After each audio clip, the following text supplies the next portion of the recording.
Hello दोस्तों, welcome to Soham classes. दोस्तों, आप सभी का मैं पीयूष आर्या हिंदी मीडियम के नंबर 1 चैनल सोहम क्लासेस में बहुत बहुत स्वागत करता हूं। तो मेरे प्यारे क्लास 10th के होनहार विद्यार्थियों, आज हम पढ़ने वाले हैं भारत में राष्ट्रवाद पार्ट 2, यानी कि भारत में राष्ट्रवाद आया कैसे, इसके बारे में आपको पहली वीडियो मिल चुकी है। जिन्होंने नहीं देखा उस वीडियो को नीचे डिस्क्रिप्शन बॉक्स में जाएं और लिंक ओपन करें और उस कहानी को समझें। और आज की कहानी होनी है बहुत इंटरेस्टिंग, क्योंकि पढ़ेंगे आज हम सविनय अवज्ञा आंदोलन, जिससे दीर्घ उत्तरीय प्रश्न आपका फिक्स है। और साथ ही आपको दांडी यात्रा यानी नमक सत्याग्रह, नमक यात्रा के नाम से जिसे जानते हैं। तो वीडियो को शुरू से लेकर अंत तक जरूर देखना, क्योंकि इससे ज्यादा क्वेश्चन इस पार्ट से आने वाले हैं, इसलिए मैंने इस पार्ट 2 को बचा के रखा। चलिए तो बात करते हैं हम आज के इस सेशन की।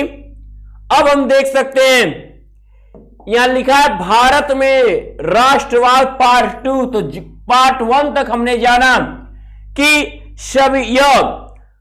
साइमन कमीशन का आगमन भारत में कब हुआ, 1928 ईस्वी में, जिसमें पुलिस के लाठियों के प्रहार से हमारे माननीय श्री लाला लाजपत राय जी शहीद हो गए। तो अब उसके बाद हम आ गए हैं आपके, आज हमारी टॉपिक होगी पूर्ण स्वराज की मांग कब उठी।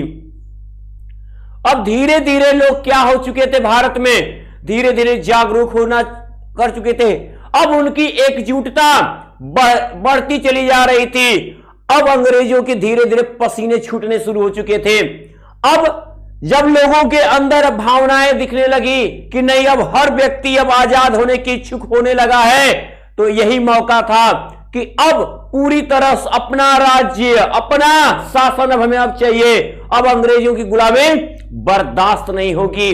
तो हुआ क्या कि अक्टूबर, पूर्ण स्वराज की मांग कब उठी, याद रहे, याद करिएगा कि अक्टूबर 1929 में लॉर्ड इरविन ने भविष्य के संविधान पर चर्चा करने के लिए गोलमेज सम्मेलन की घोषणा की।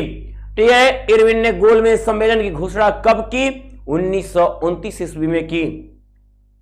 और दिसंबर 1929 में जवाहरलाल नेहरू की अध्यक्षता में कांग्रेस के लाहौर अधिवेशन में, अगर आपसे पूछा जाए पूर्ण स्वराज की मांग कब उठी, कहां पे, तो लाहौर अधिवेशन में दिसंबर 1929 ईस्वी में जवाहरलाल की अध्यक्षता में, यानी जवाहरलाल नेहरू जी की अध्यक्षता में भारत के लिए पूर्ण स्वराज की मांग को स्वीकार लिया गया।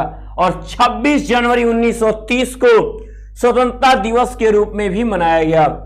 हमारा आजादी से पहले भी एक बार आजादी मना दी गई थी। वो कौन सा दिन था, तो वो दिन था हमारा 26 जनवरी 1930। ठीक है, इस दिन हमने एक आजादी के दिन के रूप में मनाया था। और पूर्ण स्वराज की मांग कब उठी, लाहौर अधिवेशन में पंडित जवाहरलाल नेहरू के नेतृत्व में, कब, दिसंबर 1929 में। एकदम देखिए, जो टॉपिक मेन आपको दिखते हैं उनको नोट भी करते रहिए। समझ तो रहे, लेकिन नोट जरूर करना है आपको। नमक यात्रा और सविनय अवज्ञा आंदोलन की बात करते हैं।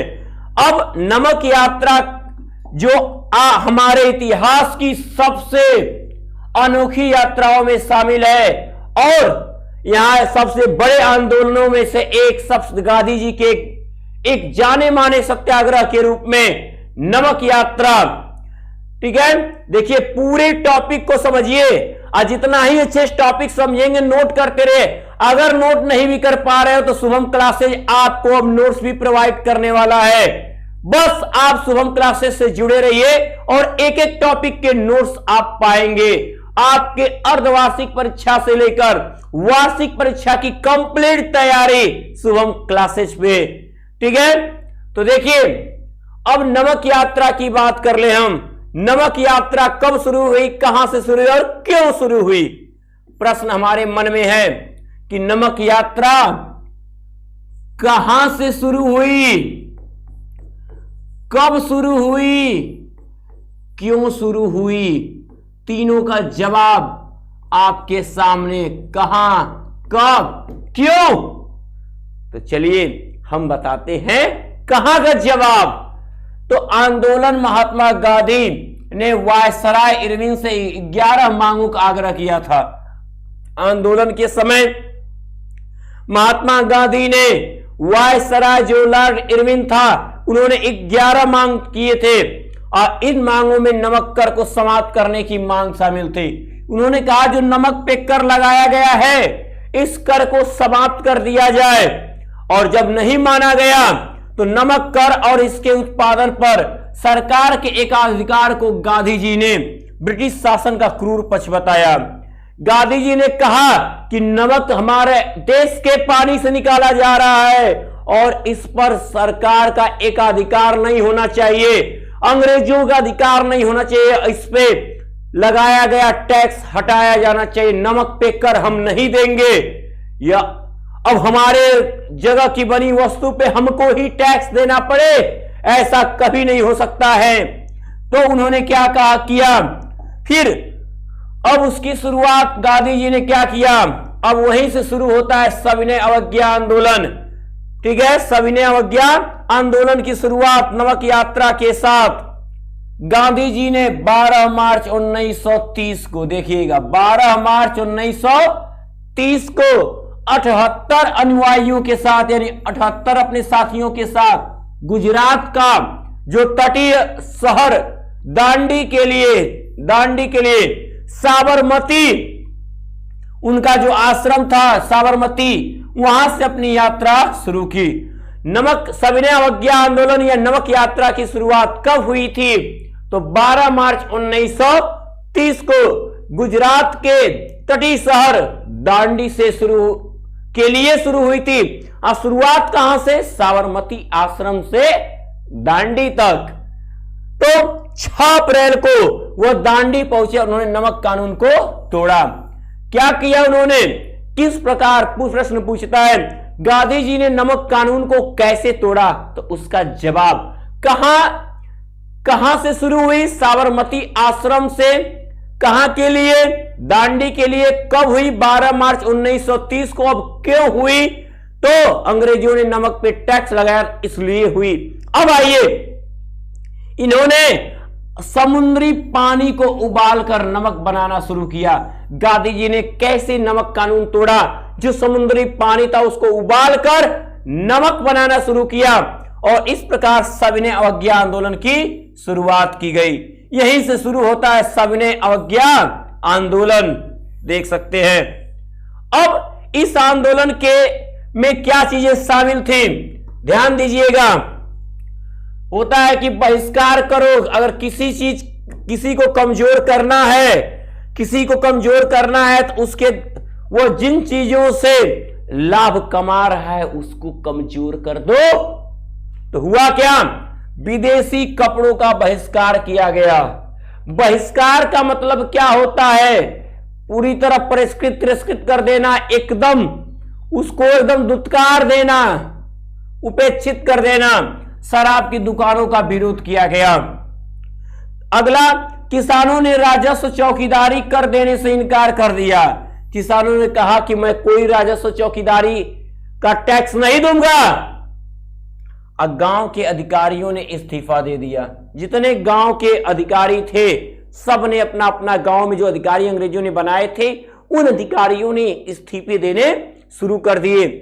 कई स्थानों पर वन कानूनों का उल्लंघन किया गया। जहां पे वन कानून बने थे कि यहां पर लकड़ी नहीं काटी जाएगी, यहां की लकड़ी इस जगह इस्तेमाल की जाएगी, तो वहां पर भी लोगों ने क्या किया, उस कानून को भी मानने से इनकार कर दिया। धीरे धीरे आप लोगों ने देखा होगा, लास्ट दिवाली जब आई थी, जब हमने भारत में चाइनीज सामानों का बहिष्कार किया था, यानी उनको एकदम एक आंदोलन चला, तो चाइना को कितना नुकसान हुआ वही जान सकता है। ठीक है, और उस नुकसान से बचने के लिए आपने देखा होगा कि ये ओप्पो, वीवो जैसी मोबाइल कंपनियों ने मेड इन इंडिया लिखना शुरू कर दिया।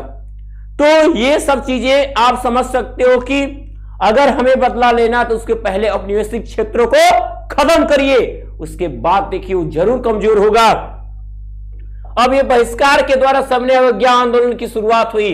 अब बात आती है कि सविनय अवज्ञा आंदोलन का स्थगन क्यों कर दिया गया, रद्द क्यों हो गया सविनय अवज्ञा आंदोलन।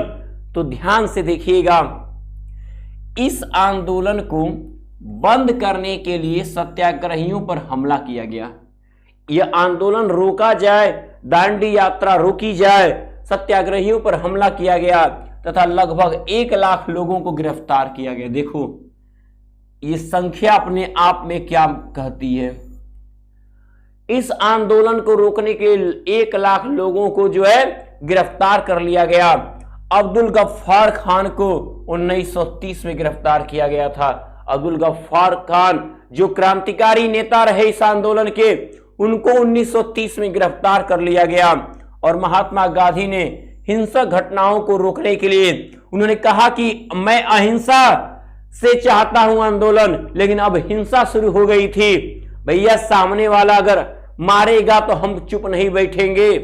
बर्दाश्त की सीमा सबके पास नहीं थी। गांधी जी इतना सहने वाला व्यक्ति सब लोग तो नहीं थे। तो जब वो अंग्रेज लगे क्रूरता दिखाने तो हमारा भी तो खून खौला। तो जवाब देना जब शुरू हो गया तो हिंसक घटनाएं शुरू हुई। और 5 मार्च 1931 को याद रहेगा ये डेट, इतिहास का ये डेट कभी कोई भूलेगा नहीं।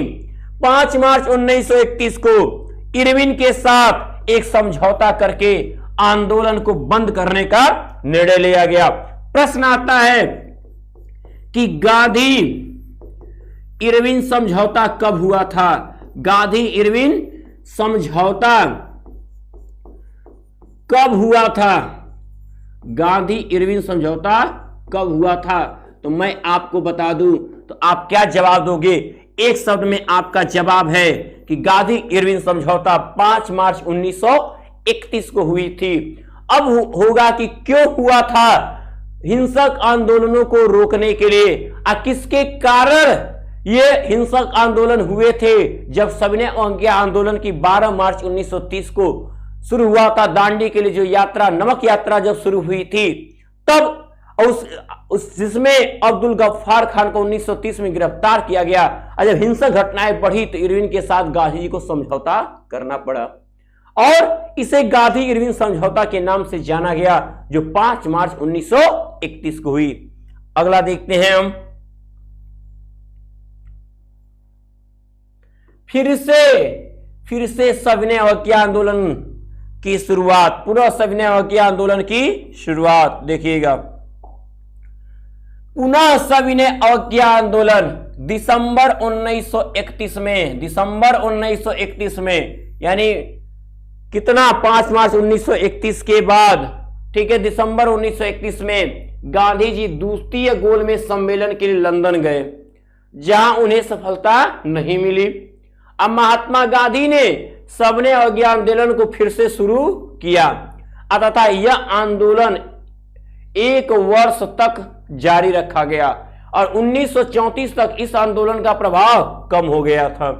धीरे धीरे यह आंदोलन क्या हुआ, यह प्रभावी नहीं रहा। जब फिर से शुरू हुआ, विभिन्न समूहों के लिए आंदोलन का अर्थ क्या था। जो अलग अलग समूह थे सबके लिए आंदोलन का मतलब कुछ अलग अलग तरीके से थे। सुनिए, कोई किसी चीज के लिए लड़ रहा था तो कोई किसी चीज के लिए लड़ रहा था। जरूरी थी तो वो एकता। तो अगर सबके अपने अपने हित थे, देखिए विभिन्न सामाजिक समूहों के लिए स्वराज का मतलब क्या था। जो अलग अलग समूह थे उनका अलग अलग विचार था। जैसे ग्रामीण क्षेत्रों में गुजरात के जो पाटीदार और उत्तर प्रदेश के जाट जैसे समृद्ध विमान समुदाय सविनय अवज्ञा आंदोलन के समर्थक थे। जो गुजरात के पाटीदार समूह थे, उत्तर प्रदेश का जो जाट समूह, जो बहुत धनी उस समय, ये धनी वर्ग थे उस समय के, इन लोगों ने क्या किया, सविनय अवज्ञा आंदोलन का समर्थन किया। लेकिन व्यवसायिक हितों को एकजुट करने के लिए वर्ष 1920 में भारतीय औद्योगिक एवं व्यवसायिक कांग्रेस, वर्ष 1927 में भारतीय वाणिज्य एवं उद्योग परिसंघ का निर्माण किया गया। लेकिन व्यवसाय में अहित न हो, व्यवसाय हमारा न टूटे, इंडस्ट्री हमारी खराब न हो। तो 1920 में औद्योगिक क्या हुआ, औद्योगिक एवं व्यवसायिक कांग्रेस बना। 1927 में भारतीय वाणिज्य उद्योग परिसंघ की स्थापना की गई। भारतीय वाणिज्य संघ की स्थापना 1927 में और भारतीय औद्योगिक व्यवसायिक कांग्रेस की स्थापना 1920 में की गई थी। अब इनके नाम बहुत लोगों ने सुने होंगे, एक बार फिर से सुन लेते हैं। जीडी बिरला और पुरुषोत्तम दास ठाकुर जैसे उद्योगपतियों ने औपनिवेशिक नियंत्रण के विरुद्ध आवाज उठाई। इन्होंने औपनिवेशिक नियंत्रण के विरुद्ध आवाज उठाई। आप जीडी बिरला के नाम सुने होंगे, भारत के बहुत बड़े अमीर, ठीक है, उद्योगपतियों में ये लोग शुमार रहे। इस आंदोलन में उच्च जातियों की महिलाएं शामिल थी, जबकि ग्रामीण क्षेत्रों में संपन्न किसान के परिवार की महिलाएं भी इन आंदोलनों में शामिल थी। अब आते हैं सबने अवज्ञा आंदोलन की सीमाएं। स्वराज की अवधारणा को सभी सामाजिक समूहों को प्रभावित नहीं किया गया। एक समूह अस्पृश्यों का था जो स्वयं को 1930 के दशक में दौरान क्या दलित कहने लगा था। सबने अवज्ञा आंदोलन की सीमा क्या थी? स्वराज की जो अवधारणा है सभी सामाजिक समूहों को प्रभावित नहीं की थी। स्वराज अपने राज्य की मांग, इससे हर वर्ग जो है प्रभावित नहीं हुआ। एक समूह जो अस्पृश्यों का था, जिसे उस समय लोग अछूत कहा करते थे, उन्होंने स्वयं को 1930 के दशक में खुद को क्या कहा कि दलित हैं हम। दलित का अर्थ है कि अन्य लोगों द्वारा हम लोग क्या उपेक्षित किए गए हैं, ठीक है, दुरस्कृत किए गए हैं, इसलिए उन्होंने कहा कि हम दलित हैं। लेकिन इन भावनाओं को हटाने के लिए, क्योंकि उस समय हमारे पूरे भारत में हर एक व्यक्ति के मन में ये सब चीजें पल रही थी, लेकिन आज हमारा भारत बहुत अच्छा है कि हम इन सब मानसिकताओं से हट गए और हर व्यक्ति हमारे लिए क्या है, एक ही जैसा है। अभी भी जिसके मन में भावनाएं पलती हैं, जातिगत धर्म की भावनाएं, वो एकदम गलत है। हम सभी बस भारतीय हैं और यही हमारा कर्तव्य होना चाहिए। जाति भावना हमारे अंदर नहीं आनी चाहिए। गांधी जी ने उन दलितों को, जो दलित वर्ग था उस समय, उन दलितों को कहा कि हरिजन हैं। उन्होंने क्या कहा? हरिजन। हरि मतलब भगवान, जन मतलब लोग, ये भगवान के लोग हैं, यानी भगवान के पुत्र हैं। उन्होंने कहा अस्पृश्यता को समाप्त किए बिना स्वराज की 100 साल तक स्थापना नहीं की जा सकती। जब तक हम अछूत की भावना अपने अंदर से नहीं निकालेंगे, अगर हम अपने में ही भेदभाव करेंगे, तो कभी भी स्वराज के जो सपना है स्वराज का, वो कभी पूरा नहीं होगा। क्योंकि अगर हम किसी का उपेक्षा करते हैं, अपने किसी समुदाय का, अपने किसी भी भाई का, तो हमारा साथ नहीं देगा। हमको जब तक सभी लोगों को एक भाव से न देखे, अरे क्या हुआ गया, उसमें क्या हो गया, जाति का क्या फर्क होता है? कोई फर्क नहीं होता है। धर्म का कोई फर्क नहीं होता है, अगर आपके अंदर भारतीय खून बसता है तो याद रखिएगा, आप अगर आपके अंदर कोई ऐसा अहम पल रहा हो, उसको निकाल दीजिएगा। बस वी आर इंडियंस, हम भारतीय हैं और हमें भारतीय होने पे गर्व है। जाति पात को नहीं मानना है। अगर ऐसा फिर हुआ तो फिर कोई तीसरा आएगा, हमको गुलाम बना के चला जाएगा। और हमें एकजुटता दिखानी है तो सबको समान आदर और भाव देने हैं।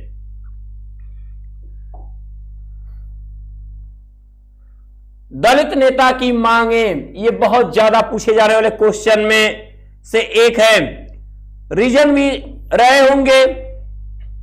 दलित नेता की मांगे, हमारे माननीय डॉक्टर भीमराव अंबेडकर जी ने शैक्षिक संस्थानों में आरक्षित सीटों और अलग निर्वाचन क्षेत्रों की मांग की। उन्होंने कहा कि हम लोगों को भी पढ़ने के लिए उसमें कुछ सीटें दी जानी चाहिए, चाहे वो छोटे संस्थान हो चाहे बड़े संस्थान में हो।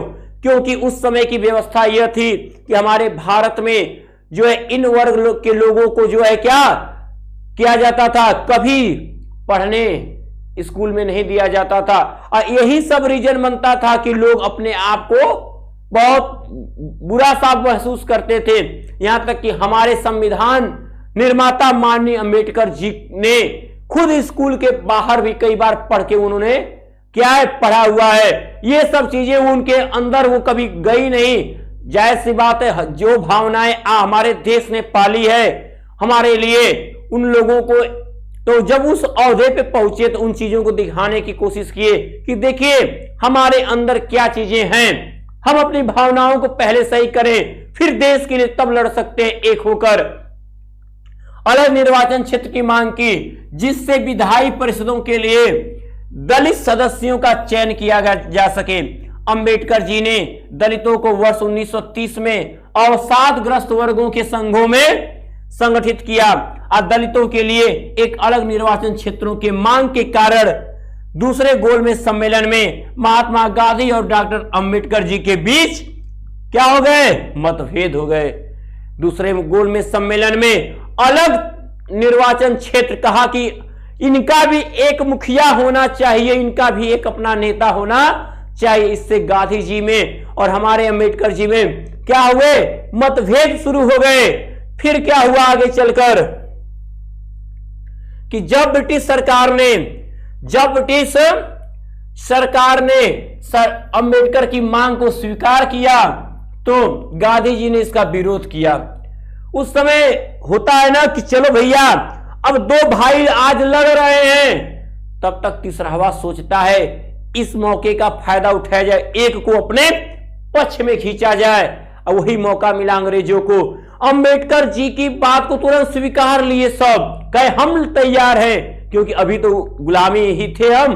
अब वहां पे गांधी जी ने इसका विरोध किया। हालांकि अंबेडकर ने अंत में गांधी जी के विचार को स्वीकार किया। अंत में अंबेडकर जी मान गए और समझ गए कि गांधी जी हमें क्या कहना चाह रहे हैं, जिसके परिणाम स्वरूप सितंबर 1932 में पूना समझौते पर हस्ताक्षर हुए। ठीक है, अब हम आते हैं आगे। हिंदू मुस्लिम संघर्ष के बारे में हम बात करेंगे। 1920 के दशक में बीच मुस्लिम लीग और कांग्रेस हिंदू महासभा जैसे राष्ट्रवादी संगठन एक दूसरे के क्या थे, समकक्ष थे। मुस्लिम लीग जितना औहदा रखता था वैसे ही उतना औहदा क्या है, कांग्रेस हिंदू महासभा भी रखती थी। बाद में उनके आपसी संबंध खराब होते चले गए।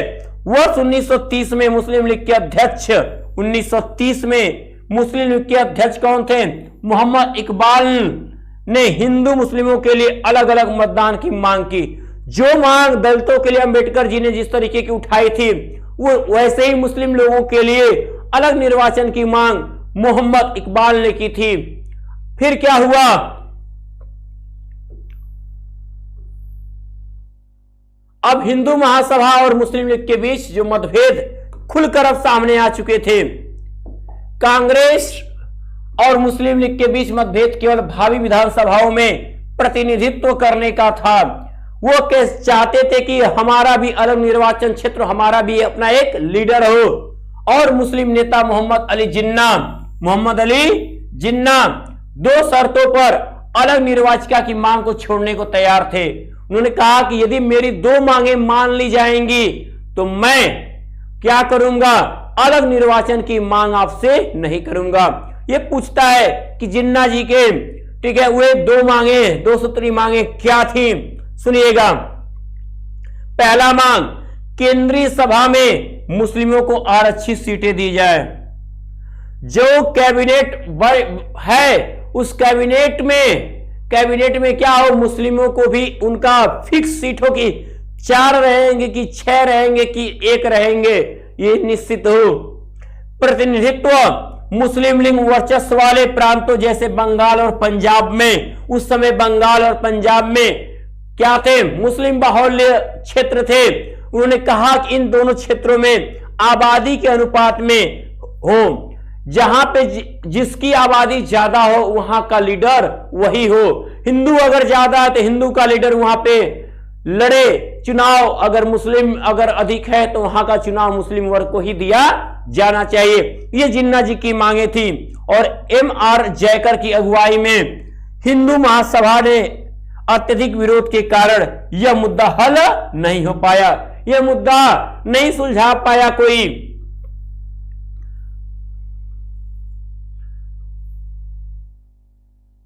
सामूहिक एकता की भावना देखिएगा, भारत माता की छवि 1870 के दशक में भारत माता की छवि को 1870 के दशक में पहली बार बंकिम चंद्र चट्टोपाध्याय ने बनाई। उन्होंने वंदे मातरम का गीत लिखा और बाद में यह गीत उपन्यास आनंदमठ में शामिल किया गया और बाद में स्वदेशी आंदोलन के दौरान इस गीत को गाया भी गया। भारत माता की छवि को पहली बार अवनींद्रनाथ टैगोर ने चित्रित किया। इसको भारत माता की छवि कैसी है, इसको बंकिम चंद्र चट्टोपाध्याय ने बताया। उनकी छवि को चित्रित किसने किया, उनका जो पिक्चर जिसने बनाया वो थे अवनींद्रनाथ टैगोर। दोनों में एकदम याद रखिएगा, छवि बनाने वाले बंकिम चंद्र चट्टोपाध्याय, उसको चित्रित करने वाले अवनींद्रनाथ टैगोर जी थे। और बंगाल में रविन्द्रनाथ टैगोर और मद्रास में नटेशा शास्त्री ने लोक कथाओं और गीतों का संग्रह किया। अब स्वदेशी आंदोलन के दौरान बंगाल में तिरंगा ध्वज तैयार किया गया जिसमें 8 प्रांतों का प्रतिनिधित्व किया गया और एक अर्धचंद्र को हिंदू मुस्लिमों का प्रतिनिधित्व करते हुए दिखाया गया कि हिंदू मुस्लिम एक हैं। उस झंडे में ऐसा चित्र किया गया। वर्ष 1921 में महात्मा गांधी ने स्वराज ध्वज तैयार किया और एक तिरंगा लिया जिसके केंद्र में एक चक्र पहिया था और गांधी से आदर्श का प्रतिनिधित्व करता था। ठीक है, कुछ क्वेश्चन हम देख लेते, 2 क्वेश्चन ध्यान दीजिएगा। आपका ये भारत में राष्ट्रवाद पार्ट 2 खत्म हुआ। याद रहे इसके सभी क्वेश्चन और आंसर यदि आप शुभम क्लासेज का पेड क्लास ज्वाइन करते हैं तो पूरे प्रश्न के आंसर आपको मिलेंगे और साथ में आपके अर्धवार्षिक परीक्षा के इंपॉर्टेंट जो भी शॉर्ट नोट्स हैं वो सब आपको प्रोवाइड किए जाएंगे। तो जितना जल्दी हो सके आप जुड़े शुभम क्लासेस से। तो महात्मा गांधी, प्रश्न है महात्मा गांधी अफ्रीका से भारत कब लौटे? कब लौटे थे? वर्ष 1915 में। और भारत वापस आने पर गांधी जी ने पहला सत्याग्रह कहां से शुरू किया था? पार्ट 1 भारत में राष्ट्रवाद पार्ट 1 का वीडियो जिन्होंने नहीं देखा है एकदम देख जाइए। दोनों कहानियों को बारी बारी सुनने के बाद फिर प्रश्न उठाइएगा। अगर जवाब आपके पास नहीं आएगा तो कहिएगा सर आपने ये टॉपिक तो नहीं बताया था। एकदम आएगा, मैं यकीन से कह सकता हूं। पहला सत्याग्रह कहां शुरू किया था? तो बिहार के चंपारण जिले से 1917 में। तो ये रहा हमारे क्वेश्चन के आंसर। ऐसे ही बहुत सारे क्वेश्चन के आंसर आपको मिलेंगे। तो ज्वाइन करिए शुभम क्लासेस का पेड क्लास और करिए अपनी एक बेहतरीन तैयारी। तो चलिए अब मेरे प्यारे बच्चों, अब आज की वीडियो आपको पसंद आई है तो ज्यादा से ज्यादा आप लाइक कर दीजिए और शेयर करना ना भूलें। और अभी भी मेरे सभी विद्यार्थियों से जो अभी भी शुभम क्लासेस के इस चैनल को सब्सक्राइब नहीं किए हैं, एक बार उस चैनल को सब्सक्राइब कर लें और बेल आइकन जरूर प्रेस कर दें ताकि अगले वीडियो की नोटिफिकेशन आपके पास जाती रहे और आपकी तैयारी अच्छी होती रहे। तो मैं पीयूष आर्या लेता हूं विदा। Good luck.